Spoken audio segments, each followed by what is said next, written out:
Hello दोस्तों, आपके अपने YouTube channel study experts classes में आप सभी का स्वागत है। एक कदम सफलता की ओर। जिन्होंने हमारा चैनल अभी तक सब्सक्राइब नहीं किए हैं, प्लीज़ हमारे चैनल को सब्सक्राइब कर लें और बेल आइकन की घंटी ज़रूर प्रेस करें ताकि आने वाले नए नए वीडियो के नोटिफिकेशन सबसे पहले आपको मिले। दोस्तों, आज 13 जनवरी का जो फर्स्ट और सेकेंड शिफ्ट एनटीपीसी का एग्ज़ाम हुआ है, उससे रिलेटेड जो क्वेश्चन पूछे गए हैं उन सभी प्रश्नों को लेकर आए हैं हम आपके लिए। और आने वाले एनटीपीसी एग्ज़ाम में किस टाइप के क्वेश्चन पूछे जा सकते हैं उनसे रिलेटेड वो सभी क्वेश्चन को भी देखेंगे हम इस वीडियो में। सभी क्वेश्चन को एक एक करके देखेंगे कि किस टाइप का क्वेश्चन है और आपको कितना हेल्पफुल होगा ये।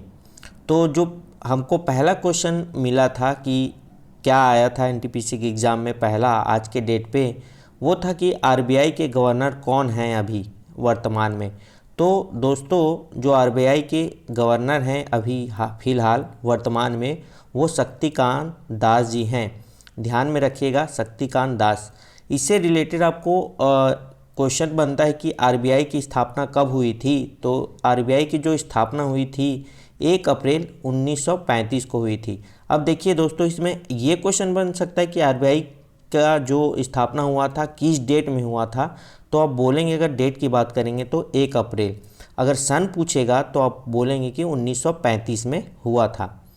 फिर अगला जो क्वेश्चन पूछा गया था, भेल की स्थापना कब हुई।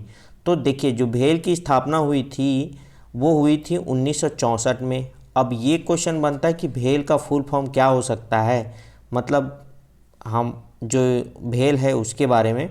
तो भेल का जो फुल फॉर्म है भारत हेवी इलेक्ट्रिकल्स लिमिटेड, और इसका जो मुख्यालय है वो नई दिल्ली में है। तो ये दो क्वेश्चन और बन सकते हैं आपको भेल से रिलेटेड आने वाले एनटीपीसी एग्ज़ाम में कि भेल का फुल फॉर्म क्या हो सकता है। तो भारत हेवी इलेक्ट्रिकल्स लिमिटेड, और इसकी जो मुख्यालय है वो नई दिल्ली में है, और इसकी स्थापना कब हुई थी 1964 में हुई थी। फिर अगला जो क्वेश्चन हमें मिला था ये था विनर ऑफ फ्रेंच ओपन 2020। पुरुष वर्ग में जो फ्रेंच ओपन जो हुआ था 2020 में, उसको किसने जीता था। तो राफेल नडाल, ये राफेल नडाल जी हैं, ये जीते थे। दोस्तों, हमने शायद तक पिछले एनटीपीसी जो एग्ज़ाम वीडियो बनाया है, तो इसमें आपको ये सब चीज़ें आपको बता दिया गया था। देखिए आज के डेट में क्या हुआ कि ये क्वेश्चन पूछ दिया गया है आपसे। तो आप हमारे वीडियो को देखते रहिए और हो सकता है आगे वाले एनटीपीसी एग्ज़ाम में जो मैं क्वेश्चन बताऊं वो फंस जाए आपके एग्ज़ाम में। फिर अगला जो क्वेश्चन पूछा था, मिल्क मैन ऑफ इंडिया किसे कहा। तो milk man of India वर्जिस Kurien को कहा जाता है। फिर अगला है एसक्यूएल का पूर्ण रूप क्या है। तो एसक्यूएल का जो पूर्ण रूप है स्ट्रक्चर क्वेरी लैंग्वेज है। ध्यान में रखिएगा, स्ट्रक्चर क्वेरी लैंग्वेज है। फिर अगला क्वेश्चन पूछा गया था आपसे, स्वराज पार्टी की स्थापना कब हुई। तो स्वराज पार्टी की जो स्थापना हुई थी वो 1923 में हुई थी। और ये किनके द्वारा हुई थी, ये क्वेश्चन पूछा जा सकता है। तो किनके द्वारा हुई थी, चित्तरंजन दास और मोतीलाल नेहरू दोनों ने मिलकर क्या की थी, स्वराज पार्टी की स्थापना की थी। फिर क्वेश्चन हमें मिला था WHO का मुख्यालय कहाँ है। तो WHO का जो मुख्यालय है वो जिनेवा में है, और इसकी जो स्थापना हुई थी WHO की वो हुई थी 1948 में। अब प्रश्न ये बनता है कि WHO का फुल फॉर्म क्या है। तो वर्ल्ड हेल्थ ऑर्गेनाइजेशन इसका फुल फॉर्म है। फिर अगला जो क्वेश्चन पूछा गया था, IUCN का पूर्ण रूप क्या है। किसका, IUCN का पूर्ण नाम। तो international union of conservation of nature इसका फुल फॉर्म है। I से इंटरनेशनल, U से यूनियन, और C से कंजर्वेशन, और N से नेचर। ध्यान रखिएगा, ऐसा पूछ सकता है इनमें से N का क्या पूरा नाम है, C का क्या है पूरा नाम, U का क्या नाम है। ऐसे भी क्वेश्चन देखने को मिल रहे हैं एनटीपीसी के एग्ज़ाम में। फिर अगला जो क्वेश्चन आया था, गेट का पूर्ण रूप क्या है, यानी कि GATT का पूर्ण रूप क्या है। तो क्या है, general agreement on traffics and trade. ध्यान में रखिएगा, general agreement on traffics and trade. फिर अगला क्वेश्चन देखने को मिला था कि भिलाई स्टील प्लांट कहाँ स्थित है। तो देखिए भिलाई जो स्टील प्लांट है वो तो छत्तीसगढ़ में स्थित है। अब छत्तीसगढ़ के कहाँ स्थित है, तो छत्तीसगढ़ के भिलाई में स्थित है। और इसकी स्थापना कब हुई थी, 1955 में हुई थी। फिर जो अगला क्वेश्चन हमें देखने को मिला था वो था प्रोटोजोआ से कौन सी बीमारी होती है। तो प्रोटोजोआ जो है उससे जो बीमारी होती है वो मलेरिया बीमारी होती है।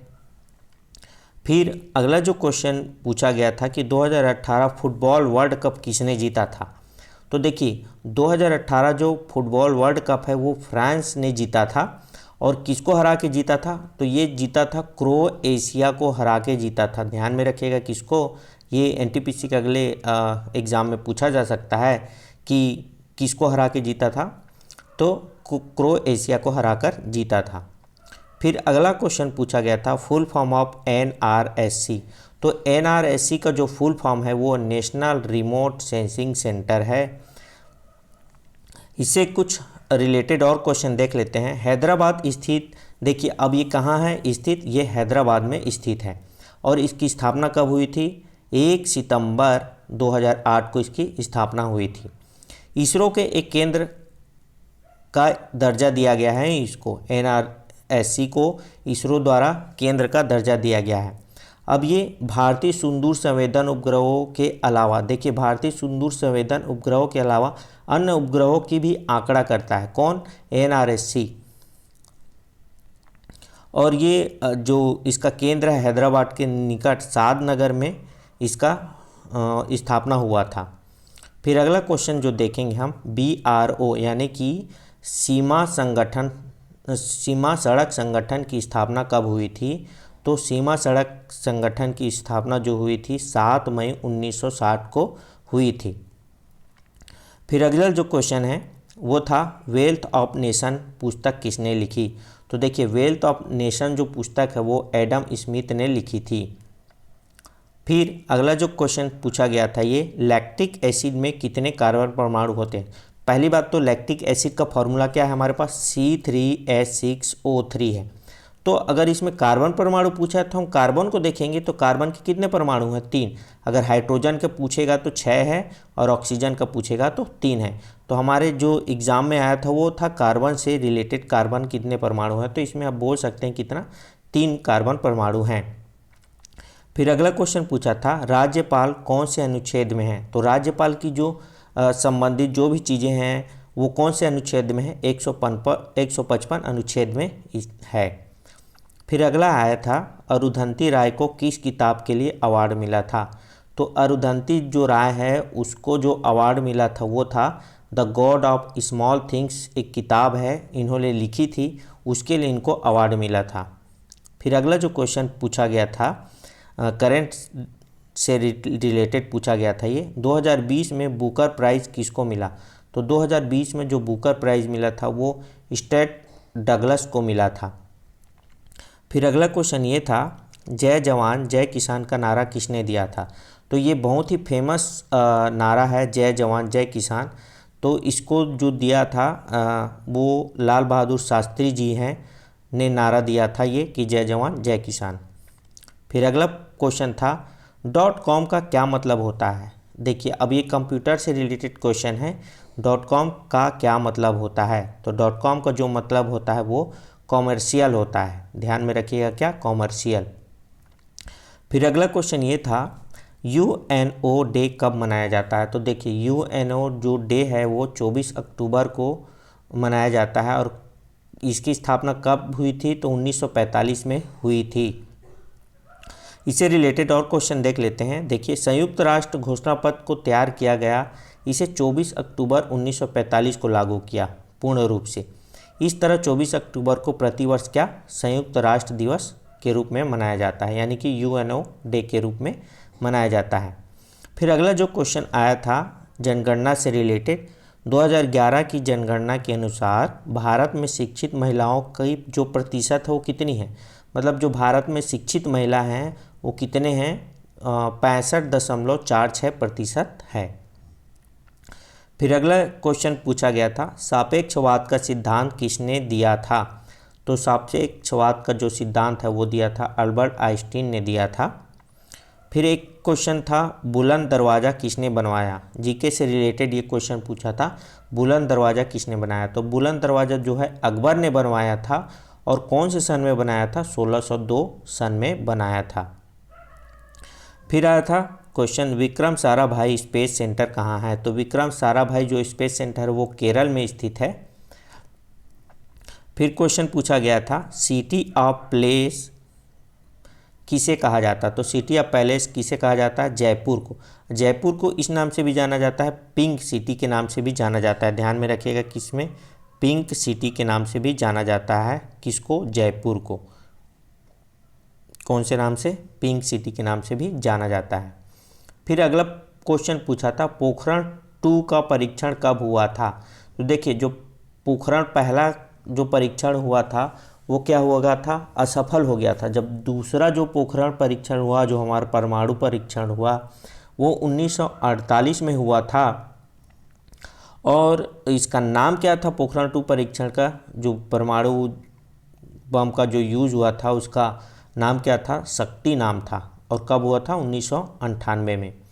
फिर अगला क्वेश्चन जो पूछा गया था ग्रैंड ट्रक रोड किसने बनवाया था। तो ग्रैंड ट्रक जो रोड है वो शेरशाह सूरी ने बनवाया था। अब देखिए क्वेश्चन ये बनता है यहाँ से कि जो ग्रैंड ट्रक रोड है कहाँ से कहाँ तक है। तो ये कहाँ से कहाँ तक है, कोलकाता से लेकर पेशावर तक है। फिर अगला जो क्वेश्चन था ये था आईसीसी की पहली महिला एम्पायर कौन थी। तो आईसीसी की पहली महिला एम्पायर जो थी क्लेयर पोलोसॉक जो थी वो आईसीसी की पहली महिला एम्पायर थी। फिर अगला था बर्ड मैन ऑफ इंडिया किसे कहते हैं। तो बर्ड मैन के नाम से जो जाना जाता है इंडिया में उसका नाम है सलीम अली। फिर पूछा गया था पक्षियों के अध्ययन को क्या कहते हैं। देखिए अब बायो से रिलेटेड एक क्वेश्चन पूछा गया था आज के डेट में, पक्षियों के अध्ययन को क्या कहते हैं। तो पक्षियों के अध्ययन को पक्षी विज्ञान और ऑर्निथोलॉजी कहते हैं। अब देखिए पक्षी विज्ञान जीव विज्ञान का एक शाखा है। किसका, जीव विज्ञान का एक शाखा है। इसके अंतर्गत पक्षियों की बाह और अंतर रचना का वर्णन, उनका वर्गीकरण, विस्तार, विकास और उनकी दिनचर्या और मानव के लिए प्रत्यक्ष या अप्रत्यक्ष आर्थिक उपयोगिता इत्यादि से संबंधित विषय आते हैं। किसके अंतर्गत, पक्षी विज्ञान के अंतर्गत आता है। फिर पूछा गया था when is the Himachal day celebrate. कब हिमाचल डे कब मनाया जाता है। तो 15 अप्रैल को हिमाचल डे मनाया जाता है। फिर क्वेश्चन आया था 1929 में आईएनसी के अध्यक्ष कौन थे, यानी कि इंडियन नेशनल कांग्रेस के अध्यक्ष कौन थे। तो जवाहरलाल नेहरू जी थे, वो इंडियन नेशनल कांग्रेस के अध्यक्ष थे। अब यंगेस्ट पीएम ऑफ वर्ल्ड, देखिए पूरे विश्व में जो यंगेस्ट जो पीएम प्रधानमंत्री हैं वो सना मरीन हैं। और कहाँ की हैं ये, फिनलैंड की 46वीं प्रधानमंत्री। कहाँ की, अब क्वेश्चन यही बनता है कि ये कहाँ की प्रधानमंत्री है, जो यंगेस्ट जो प्रधानमंत्री है वो कहाँ की है। तो फिनलैंड की है। और कौन से नंबर वे की हैं, तो 46वीं नंबर की प्रधानमंत्री हैं। फिर अगला क्वेश्चन जो था भूपेन हजारिका किस राज्य से संबंधित है। तो जो भूपेन हजारिका जी हैं वो असम राज्य से संबंधित है। और ये एक गीतकार थे, ध्यान में रखिए क्या थे, ये गीतकार थे भूपेन हजारिका जी, और असम राज्य से संबंधित हैं। फिर क्वेश्चन पूछा गया था कि प्लासी का युद्ध कब हुआ। तो जो प्लासी का युद्ध हुआ था वो 23 जून 1757 में हुआ था, प्लासी का युद्ध। बहुत बार ये क्वेश्चन देखने को मिल गया है एग्ज़ाम में, पिछले एनटीपीसी के एग्ज़ाम में हुए हैं, उसमें 2 बार रिपीट हुए हैं क्वेश्चन। ध्यान में रखिएगा कि क्वेश्चन फिर से हो सकता है आपको रिपीट हो जाए कि 23 जून 1757 को प्लासी का युद्ध हुआ था। दोस्तों अगर ये वीडियो आपको अगर अच्छा लग रहा होगा तो प्लीज़ वीडियो को लाइक कर दें और कमेंट करके बताएं कि और आपको कैसा वीडियो चाहिए, मैथ से रिलेटेड और अन्य बायो से रिलेटेड किस टाइप का। और इसमें भी कमेंट करके बताएं कि ये वीडियो आपको कैसा लग रहा है। फिर अगला क्वेश्चन ये था बाल दिवस कब मनाया जाता है। तो बाल दिवस जो है 14 नवंबर को मनाया जाता है। दोस्तों हमारे चैनल को सब्सक्राइब भी कर लें और बेल आइकन घंटी जरूर प्रेस करें। फिर अगला जो क्वेश्चन था नमामि गंगे परियोजना कब शुरू हुआ। तो नमामि गंगे जो परियोजना है वो 2014 में शुरू हुआ था। देखिए अब नमामि गंगे के बारे में कुछ जान लेते हैं। ये केंद्र सरकार की योजना है कि इसके द्वारा केंद्र सरकार, और कब चालू हुआ था, 2014 में चालू हुआ था। सरकार, देखिए सरकार द्वारा इस परियोजना की शुरुआत गंगा नदी के जो प्रदूषण को कम करना है, क्या करना था, गंगा नदी में जितने जो प्रदूषण हो रहे थे उसको कम करने के लिए ये शुरुआत किया गया है। यानी कि गंगा नदी को एक तरह से पुनर्जीवित करने का उद्देश्य रखा गया है। इस योजना का क्रियान्वयन केंद्रीय जल संसाधन, नदी विकास और गंगा कायाकल्प मंत्रालय द्वारा किया जा रहा है। फिर अगला जो क्वेश्चन बनता है आपका आया हुआ था, भारत का नेपोलियन किसे कहा जाता है।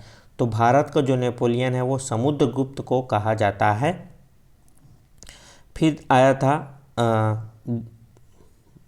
एसआई यूनिट ऑफ लेंस किसे है, मतलब जो एसआई यूनिट ऑफ लेंस का जो यूनिट है, मतलब किसी भी चीज़ को अगर नापना है लेंस से तो वो किससे नापते हैं, तो डायोप्टर से नापा जाता है।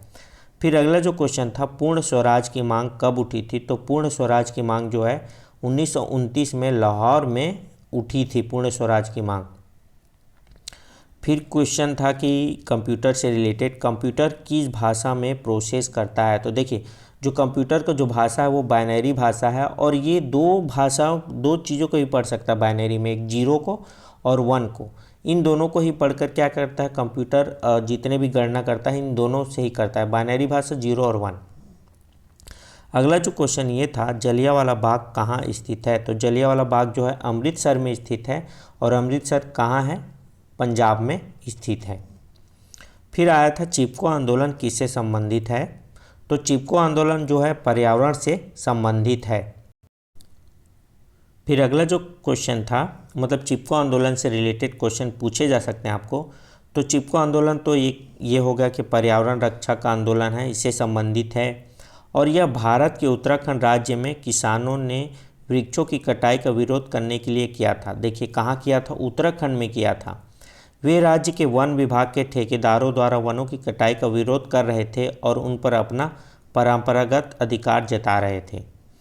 फिर आया था क्वेश्चन की फुल फॉर्म ऑफ ASCII। देखिए ये दूसरी बार ये क्वेश्चन पूछा जा रहा है NTPC के एग्ज़ाम में। तो ASCII का जो फुल फॉर्म है वो American standard code for the information interchange है। अब इसमें से एक एक करके भी पूछा जा सकता है, इसीलिए आप ध्यान रखिए कि पूरा ASCII का फुल फॉर्म क्या है। पूरा American standard code for information interchange है। फिर अगला है UNEP का पूर्ण रूप क्या है। तो UNEP का जो पूर्ण नाम है वो है यूनाइटेड नेशंस इन्वायरमेंट प्रोग्राम। क्या, यूनाइटेड नेशंस इन्वायरमेंट प्रोग्राम। तो आपका जो क्वेश्चन आज का पूछा था, तो इसमें से जो के बारे में ही पूछा था कि का इसमें क्या मतलब है। तो यूनाइटेड नेशंस इन्वायरमेंट प्रोग्राम, तो में इसमें इन्वायरमेंट हो जाएगा। फिर अगला जो क्वेश्चन पूछा गया था, असम के अंतिम राज्यपाल कौन हैं या कौन थे। तो असम का जो अंतिम राज्यपाल हैं वो श्री बनवारी लाल पुरोहित जी हैं, अभी वर्तमान में भी यही है शायद। अगला है 2019 में बॉक्सिंग में स्वर्ण पदक किसने जीता। तो 2019 में जो बॉक्सिंग का स्वर्ण पदक जो जीती थी वो है MC मैरी कॉम ने जीती थी स्वर्ण पदक 2019 में। फिर एक क्वेश्चन पूछा गया था, स्टैचू ऑफ यूनिटी कहाँ स्थित है। तो स्टैचू ऑफ यूनिटी जो है वो गुजरात में स्थित है। कहाँ, स्टैचू ऑफ यूनिटी जो है गुजरात में स्थित है। इससे और भी क्वेश्चन बनते हैं आपके NTPC एग्ज़ाम के लिए, देखते हैं। देखिए स्टैचू ऑफ यूनिटी भारत के प्रथम उप प्रधानमंत्री तथा प्रथम गृह मंत्री वल्लभ भाई पटेल को समर्पित है। किसको समर्पित है, वल्लभ भाई पटेल को, जो भारतीय राज्य गुजरात में स्थित है। कहाँ स्थित है, गुजरात में। अगर राज्य की बात करेगा तो कहाँ बोलेंगे हम, गुजरात में। और देखिए जो हमारे अभी तत्कालीन मुख्यमंत्री यानी कि प्रधानमंत्री जी हैं, मुख्यमंत्री यहाँ लिखा है, ये प्रधानमंत्री जो हैं नरेंद्र मोदी ने 31 अक्टूबर 2013 को सरदार पटेल के जन्मदिन के मौके पर इस विशालकाय मूर्ति के निर्माण का शिलान्यास किया था। यह स्मारक सरदार सरोवर बांध से 3.2 किलोमीटर की दूरी पर साधु बेट नामक स्थान पर है, जो कि नर्मदा नदी पर एक टापू है जहाँ साधु बेट नाम का स्थान है, वहीं पर ये बनाया गया है। यह स्थान भारतीय राज्य गुजरात के भरूच के निकट नर्मदा जिले में स्थित है। फिर क्वेश्चन आया था कंप्यूटर से रिलेटेड ही, C++ की खोज कब हुई थी? तो C++ की जो खोज हुई थी वो 1985 में हुई थी। फिर आया था क्वेश्चन, हिंद स्वराज पुस्तक किसने लिखी थी? तो हिंद जो स्वराज है वो पुस्तक महात्मा गांधी ने लिखी थी, बहुत ही फेमस किताब है ये। फिर क्वेश्चन आया था कि नटराज की मूर्ति कहाँ पाई गई थी? तो नटराज की जो मूर्ति है वो पाई गई थी मोहनजोदड़ो में पाई गई थी नटराज की जो मूर्ति है। दोस्तों आज के लिए बस इतना ही। कल का जो वीडियो हम 14 जनवरी को जो NTPC लेकर आएंगे, जो इतने भी क्वेश्चन हमको मिलेंगे उन सभी का वीडियो बनाकर लेकर आएंगे। दोस्तों ये वीडियो अगर अच्छा लगा होगा तो प्लीज़ वीडियो को लाइक कर दें और शेयर ज़रूर करें अपने दोस्तों को, और कमेंट करके भी बताएं कि हमको ये वीडियो कैसा लगा, और सब्सक्राइब करना ना भूलें।